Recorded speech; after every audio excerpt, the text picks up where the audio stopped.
आज हम स्टार्ट करेंगे पार्टीशन वैल्यू। ठीक है। तो क्या क्या पढ़ना है हमें पार्टीशन वैल्यू में? अच्छा, सबसे पहले हम समझते हैं कि पार्टीशन वैल्यू होता क्या है। ठीक है। तो एक लाइन लिख लीजिए पहले आप। Values which divides values which divides a given set of a given set of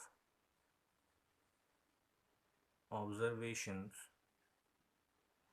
into a number of equal parts मतलब क्या हुआ कि सपोज आपको कोई ऑब्जर्वेशन दिया हुआ है। ठीक है। x1 x2 x3 up to xn। ठीक है। अच्छा, इनको आप कितने इक्वल पार्ट्स में आप डिवाइड कर सकते हो? ठीक है ना, इक्वल पार्ट्स में डिवाइड कर सकते हो। जैसे मीडियन में हमने क्या पढ़ा था कि किसी भी ऑब्जर्वेशन को हम लोग टू इक्वल पार्ट्स में डिवाइड करते थे। करेक्ट है ना? कैसे?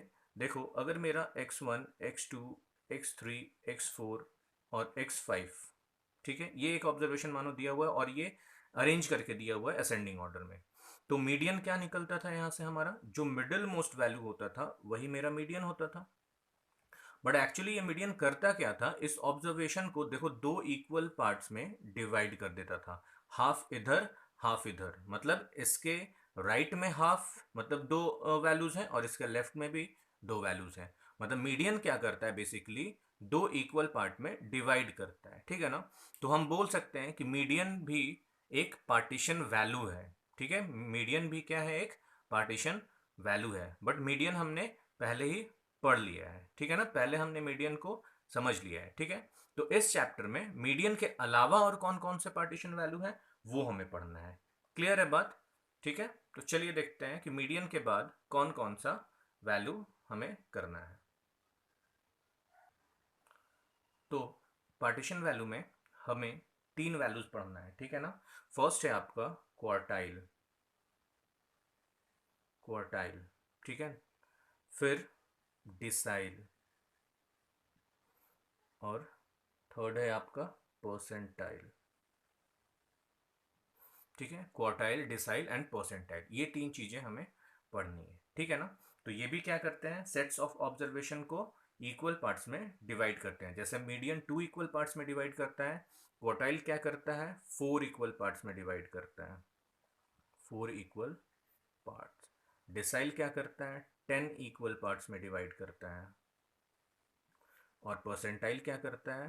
हंड्रेड इक्वल पार्ट्स में डिवाइड करता है। क्लियर है बात? ठीक है।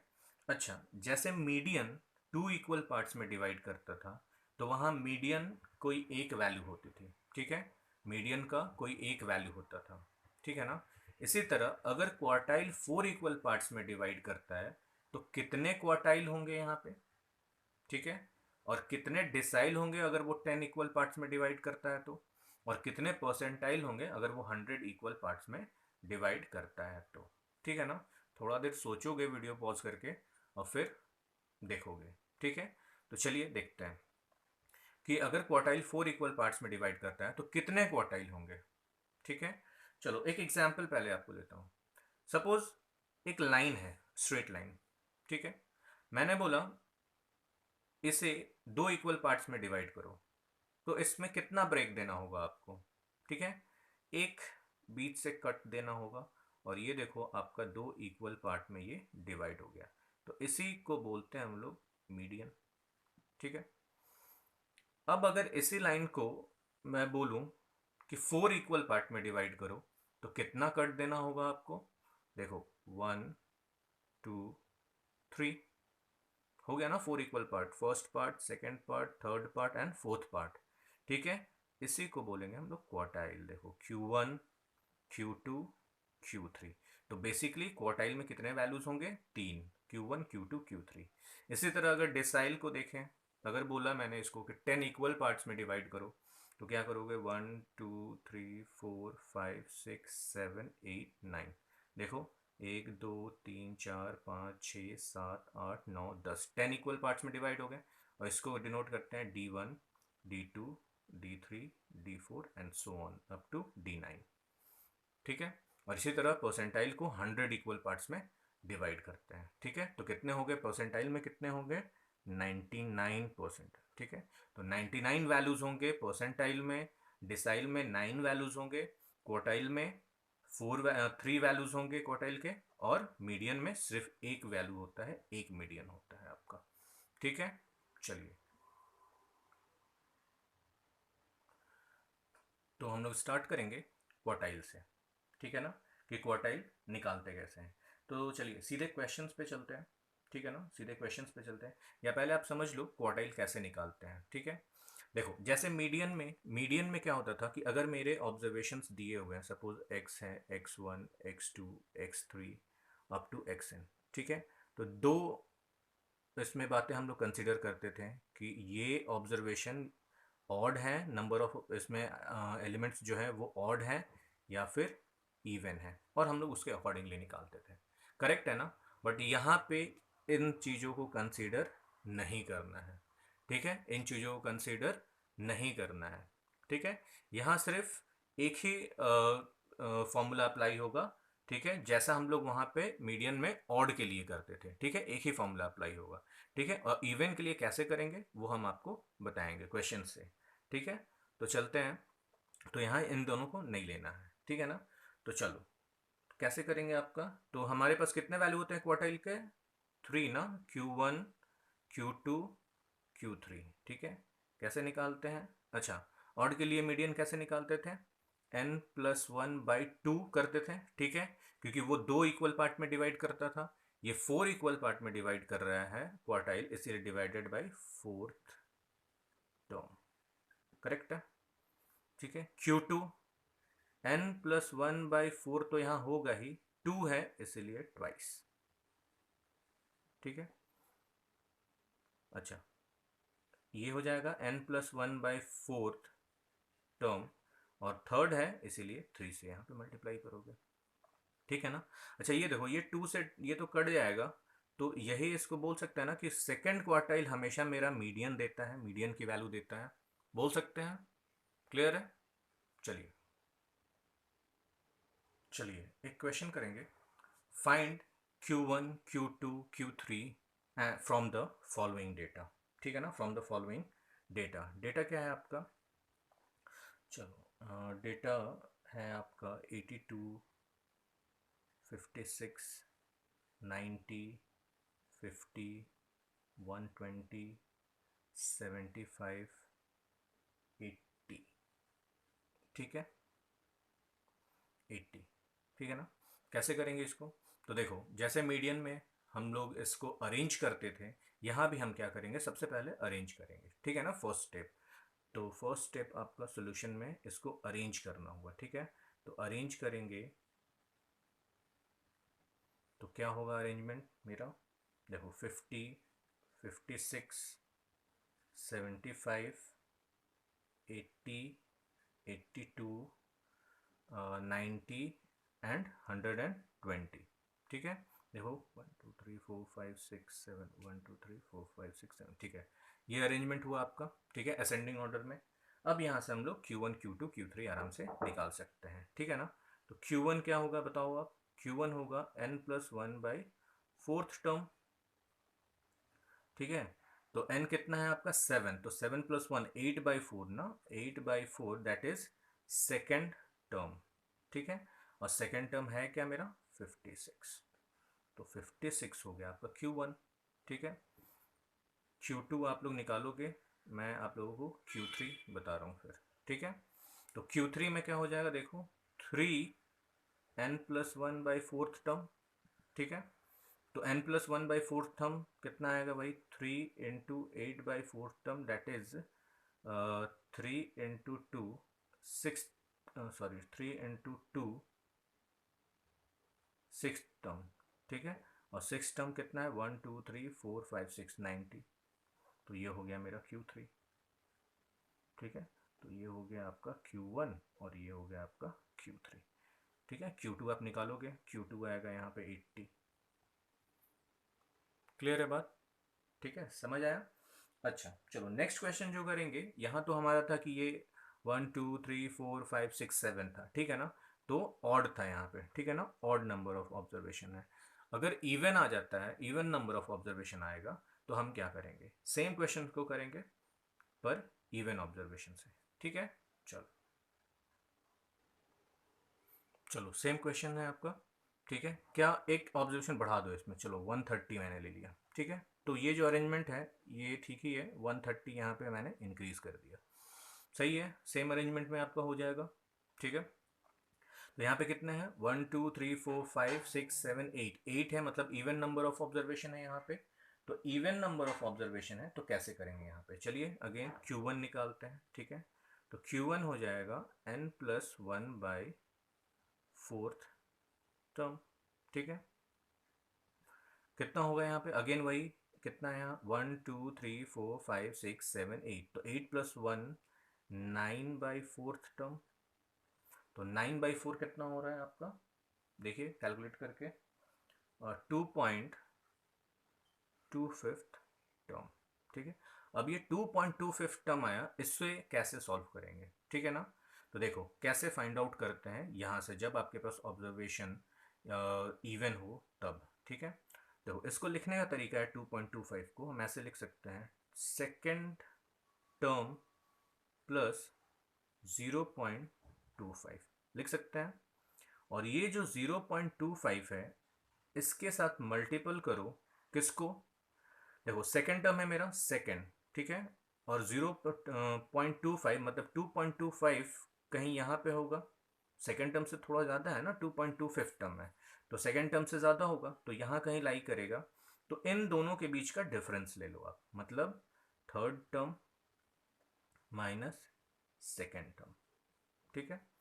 अब आप वैल्यू यहाँ पे पुट कर सकते हो, तो सेकेंड टर्म कितना है यहाँ पे 56, 0.25, इन दोनों का डिफरेंस कितना है देखो, थर्ड टर्म है आपका 75 माइनस 56, निकाल के देखो कितना आ रहा है आपका, ये आ जाएगा आपका 56 और प्लस 0.25, और इसमें डिफरेंस आप निकालोगे तो आपका आएगा 19, ठीक है। कैलकुलेट करके देखो कितना आ रहा है, कैलकुलेट करोगे तो पूरा आ जाएगा आपका 60.75, तो 60.75 यहाँ पे आपका मीडियन है, ठीक है। सॉरी 60.75 यहाँ पे आपका फर्स्ट क्वार्टाइल है Q1, ठीक है ना। ये आपका क्या है, फर्स्ट क्वार्टाइल Q1, क्लियर है। तो इस चीज़ को ध्यान देना, इंटरपोलेशन का मेथड यहाँ पे यूज़ हो रहा है, ठीक है। क्या करेंगे जब भी आपका डेसिमल में इस तरह से आ जाए, तो एब्सोल्यूट वैल्यूज जो है, जो इंटीजर्स है उसको अलग करो, उसको उतना टर्म रखो सेकेंड टर्म, ठीक है। जो डेसिमल आया वो जिस प्लेस पे आ रहा है, जिस पॉइंट पे आ रहा है, उससे उनके बीच का जो आपका सक्सेसिव और पहले वाले टर्म है, उन दोनों का आप डिफरेंस ले लो, ठीक है। तो आपका इस तरह से यहाँ का क्वार्टाइल आएगा, तो यहाँ से आपको निकला Q1, ठीक है। चलिए कॉपी कीजिए, ठीक है। तो Q3 कैसे निकलेगा, चलो देखते हैं Q3 कैसे निकलेगा, ठीक है। Q3 अगेन 3n+1/4 टर्म, ठीक है। तो कितना हो जाएगा ये, 3 × 9/4 टर्म, दैट इज हो जाएगा आपका 3 × 2.25, मतलब यहाँ पे आ गया आपका 6.75 टर्म, ठीक है, 6.75 टर्म। यहाँ आते हैं तो क्या करेंगे, इसमें is equal to six term plus 0.75, और डिफरेंस किसका लेना है, देखो 6.75 मतलब सिक्स टर्म के बाद का है, 1 2 3 4 5 6, यहाँ कहीं आएगा 6.75, तो इन दोनों का डिफरेंस लेना है, दैट इज 120 माइनस 90, ठीक है। सिक्स टर्म कितना है आपका 90 प्लस 0.75, और 120 माइनस 90 हो जाएगा आपका 30, ठीक है। सॉल्व करो, बताओ कितना आ रहा है, ठीक है। तो ये आ जाएगा 112.5, तो ये हो गया आपका Q3, क्लियर है बात, क्वार्टाइल समझ में आया कैसे निकालते हैं, ठीक है। चलो अब हम लोग देखेंगे डिसाइल, ठीक है ना। चलो एग्जाम्पल लेते हैं एक डिसाइल का, find find D1 and D5 from the following from the following data, find D1 and D5 from the following data, ठीक है ना। अच्छा डेटा आप सेम ले लो, ठीक है, जो फर्स्ट वाला डेटा हमने लिया था वो सेम डेटा आप ले लो यहाँ पे भी, ठीक है, करते हैं। चलो तो डेटा असेंडिंग ऑर्डर में ही मैं आपको देता हूँ, ठीक है, अरेंज करने की ज़रूरत नहीं है यहाँ पे। 50, 56, 75, 80, 82, 90, 120, 130, 135, 135, 140 और 145। चलो इतना डेटा मैंने यहाँ पे लिया है, 130, 135, 140 और 145, ठीक है ना। चलिए यहाँ से D1 और D5 हमें फाइंड आउट करना है, ठीक है। अगेन वैसे ही है सोल्यूशन D1। अच्छा यहाँ पे क्या करेंगे, D1 है अगर, तो n+1 बाई कितना लेंगे यहाँ पे, डिसाइल क्या करता है, 10 इक्वल पार्ट्स में डिवाइड करता है, तो डिवाइडेड बाई 10, ठीक है, ठीक है, 10 इक्वल पार्ट में डिवाइड करता है इसीलिए डिवाइडेड बाई 10, करेक्ट है। तो D1 कितना हो जाएगा यहाँ पे, देखो n कितना है, 1 2 3 4 5 6 7 8 9 10 11, 11 + 1 मतलब 12/10 इज इक्वल टू कितना हो जाएगा, 1.2 टर्म, ठीक है, 1.2th टर्म, क्लियर है। अच्छा 1.2th टर्म है तो इसको कैसे लिखेंगे, अगेन सब कुछ वैसे ही करना है जैसे हमने डिसाइल में किया था, ठीक है। तो क्या करेंगे यहाँ पे, देखो 1 है तो फर्स्ट टर्म यहाँ पे लिखेंगे, फर्स्ट टर्म प्लस 0.2, और फर्स्ट टर्म में 1.2 मतलब इन दोनों के बीच का है, तो डिफरेंस भी इन दोनों के बीच का होगा, 56 माइनस 50, ठीक है। फर्स्ट टर्म कितना है, देखो 50 प्लस, और ये कितना है 0.2, इसका डिफरेंस कितना आएगा, 56 माइनस 56 आएगा ना, देखो कैलकुलेट करके कितना आ रहा है, 50 प्लस 6 2 ज़ा 12 आएगा ना यहाँ पे, हाँ 1.2, तो आ जाएगा आपका 51.2, ठीक है, 51.2 यहाँ पे आपका वैल्यू होगा, क्लियर है बात आपका।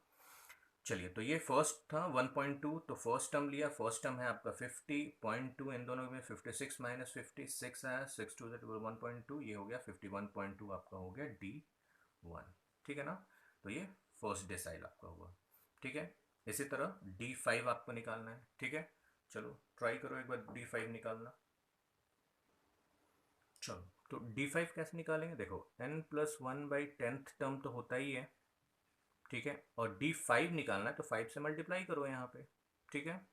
तो कितना हो जाएगा यहाँ देखो, यहाँ हो जाएगा 5 इंटू, यहाँ कितना था 1 2 3 4 5 6 7 8 9 10 11, 11 + 1 12/10th टर्म, तो ये हो जाएगा आपका इधर आया था 1.2, 5 इंटू 1.2th टर्म मतलब कितना हो जाएगा, सिक्स्थ टर्म, देखो ये तो एब्सोल्यूट आ गया, सिक्स्थ टर्म, ठीक है।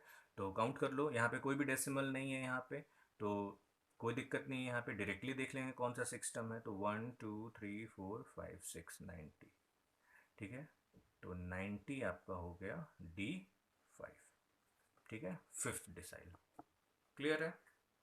चलो ठीक है, अब देखेंगे हम लोग परसेंटाइल। देखो परसेंटाइल में ज़्यादा आपको सिंपल डेटा में फोकस नहीं करना है, सिंपल डेटा में आपका परसेंटाइल से ज़्यादा कोई क्वेश्चन नहीं आता है, इनफैक्ट नहीं ही आता है आपका क्वेश्चन, ठीक है ना, बहुत बड़ा होता है उसका ऑब्जर्वेशन, ठीक है।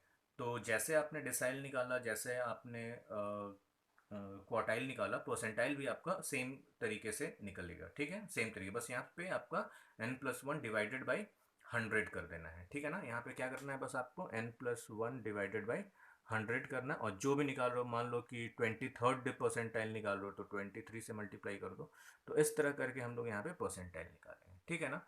अच्छा अभी तक तो हमने सभी में देखा कि सिंपल डेटा में कैसे निकालते हैं अगर आपके पास सिंपल डेटा हो तो। ठीक है, अगर ग्रुप डेटा दे दे तो आप कैसे निकालोगे, ठीक है ना। तो परसेंटाइल के अंदर में ही वो क्वेश्चन करते हैं हम लोग एक ग्रुप डेटा का, जिसमें हम लोग क्वार्टाइल भी निकालना देखेंगे, डेसाइल भी निकालना देखेंगे और परसेंटाइल भी निकालना देखेंगे एक ही क्वेश्चन में। ठीक है, तो चलिए क्वेश्चन देखते हैं हम लोग। ठीक है, तो ये क्वेश्चन है आपका, फाइंड Q3 मतलब third quartile, D7 seventh decile and P23 मतलब 23rd percentile from the following data. ठीक है ना। और डेटा क्या है देखो, ग्रुप में 0 to 100, 100 to 200, 200 to 300, 3 to 4 and 4 to 500। ठीक है, और इनकी कॉरेस्पॉन्डिंग फ्रीक्वेंसी आपको दी गई है। ठीक है, तो देखो मीडियन जब भी निकालते थे ग्रुप डेटा का तो क्या करते थे हम लोग, CF निकालेंगे पहले तो इसका, है ना। तो सोल्यूशन यहीं से स्टार्ट करते हैं हम लोग। ठीक है, अच्छा यहाँ पे जब भी आप क्वार्टाइल, डिसाइल या परसेंटाइल कुछ भी निकालोगे यहाँ पे, तो हमेशा आपको फॉर्मूला अप्लाई करना पड़ेगा मीडियम का ग्रुप डेटा का। ठीक है, मीडियन का ग्रुप डेटा का क्या होता है एक बार याद दिलाओ मुझे। ठीक है, चलो आपको याद दिलाता हूँ क्या होता है उसका। मीडियन कैसे निकालते थे, एल, ठीक है, plus n by two, median is equal to L plus n by two minus CF by F into I. ये फॉर्मूला था मेरा। ठीक है, तो सेम फॉर्मूला यहाँ पे भी आपका अप्लाई होगा। ठीक है, सेम फॉर्मूला यहाँ पे भी अप्लाई होगा। तो सबसे पहला काम आप क्या करोगे, सबसे पहला काम आप करोगे कि फॉर्मूला लिख लोगे। ठीक है, सबसे पहला काम आप करोगे कि यहाँ पे आप फॉर्मूला पहले लिख लोगे सबका, क्वार्टाइल का भी, डिसाइल का भी और परसेंटाइल का भी। ठीक है ना। तो सबसे पहले क्या करोगे आप, फॉर्मूला सारे लिख लो। देखो क्वार्टाइल के लिए सेम फॉर्मूला है, बस n/4 होगा। जैसे आपका मीडियन में n/2 होता था, यहाँ पे आपका n/4 हो जाएगा। क्लियर है, n/4। डेसाइल में n/10 और परसेंटाइल में n/100। बाकी सब चीज़ सभी फॉर्मूला में सेम है। ठीक है, चलिए इसको कॉपी कीजिएगा, फिर हम ये सम स्टार्ट करेंगे। चलिए CF निकालेंगे। ठीक है, क्या होगा, 5, 31, 60, 90, 100। ठीक है, ये हो गया आपका n। क्लियर है। ठीक है, तो सबसे पहला हमें निकालना है Q3। ठीक है ना, क्वार्टाइल निकालना है। तो देखो Q3 जब भी निकालोगे तो क्या करोगे, जो n/4 आप करते थे, n/4 तो आपको करना ही है क्योंकि क्वार्टाइल है, और थर्ड क्वार्टाइल है तो 3 से मल्टीप्लाई भी करोगे यहाँ पे। ठीक है, तो 3n/4, तो कितना हो गया ये, 3 × 100/4 कितना हो जाएगा, 75। ठीक है, ये हो गया आपका 75। अभी क्वार्टाइल Q3 निकला नहीं है। ठीक है, Q3 के लिए ये हम लोग कैलकुलेट कर रहे हैं। ठीक है ना, तो Q3 निकलेगा कैसे हमारा। ठीक है, तो जो फॉर्मूला आपको बताया उसको अप्लाई करेंगे। देखो Q3 is equal to L plus 3n/4 अभी यहाँ पे होगा। ठीक है, minus CF by F into I. ठीक है, CF cumulative frequency of the class preceding the quartile class. सबसे पहले यहाँ से फाइंड आउट कर लो क्वार्टाइल क्लास कौन सा है। ठीक है ना, तो 75 आपका है। 75 देखो कहाँ लाई कर रहा है, 60 और 90 के बीच में कहीं 75 लाई करेगा। ठीक है, तो मेरा क्वार्टाइल क्लास हो गया ये हो गया मेरा क्वार्टाइल क्लास, जिसमें ये मेरा L है, लोअर क्लास बाउंड्री। 30 मेरा क्या है, F है, और ये हो गया मेरा CF। क्लियर है बात। ठीक है, तो इसको अप्लाई करो, देखो आ रहा है कि नहीं। L हो गया आपका 300 प्लस 3n/4 का वैल्यू आपने निकाला हुआ था 75, माइनस CF है आपका 60, फ्रीक्वेंसी है आपकी यहाँ पे 30, frequency of the quartile class, और I है आपका डिफरेंस, क्लास विड्थ है यहाँ पे 100। ठीक है, कैलकुलेट कीजिए, देखिए कितना आ रहा है। ठीक है, तो इसे कैलकुलेट करके ये आ रहा है 50, तो आपका क्वार्टाइल यहाँ पे हो गया 350, Q3। ठीक है, थर्ड क्वार्टाइल हो गया आपका यहाँ पे 350। देखो इस क्वार्टाइल क्लास यही था 350, इसी के बीच में आना चाहिए था, तो 350 मेरा Q3 हो गया, थर्ड क्वार्टाइल। क्लियर है। इसी तरह D7 निकालेंगे और P23। तो चलिए D7 देखते हैं। चलो तो D7 के लिए देखते हैं, ठीक है। तो D7 के लिए पहले देख लेते हैं कि इसको किस क्लास में लाई करेगा, ठीक है। तो D7 होगा 7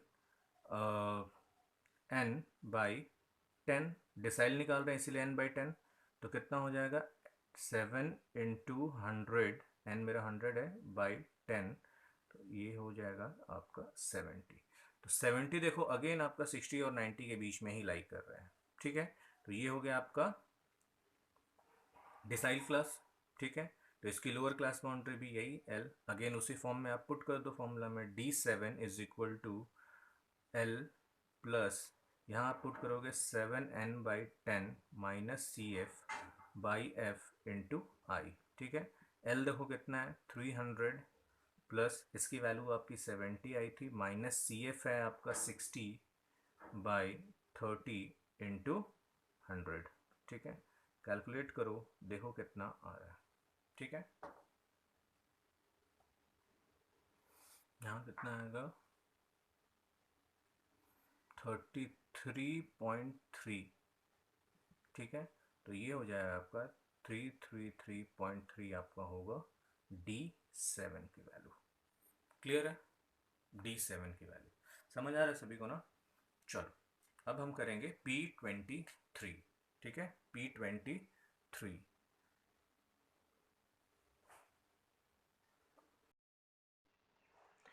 चलिए अब देखेंगे हम लोग P23, ठीक है। P23, तो P23 के लिए क्या होगा, देखो परसेंटाइल है तो n/100 और 23 का निकाल रहे हैं तो 23, ठीक है।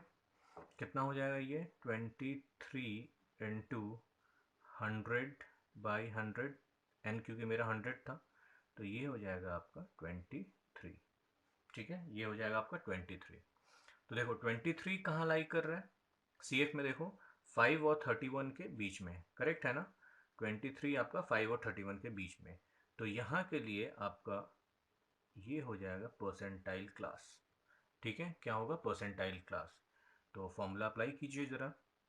तो P23 होगा L प्लस ये 23n/100 minus CF/F into I, ठीक है। L है आपका, देखो लोअर क्लास बाउंड्री कितना है आपका 100, तो 100 प्लस ये हो जाएगा आपका 23, CF कितना है आपका 5 है ना, cumulative frequency of the preceding class 5 by frequency of the class हो जाएगा आपका 26 ही है ना, हाँ, इंटू 100 आपका डिफरेंस। तो कितना हो गया 100 प्लस, इसको कैलकुलेट करेंगे तो कितना आएगा 69.23, ठीक है।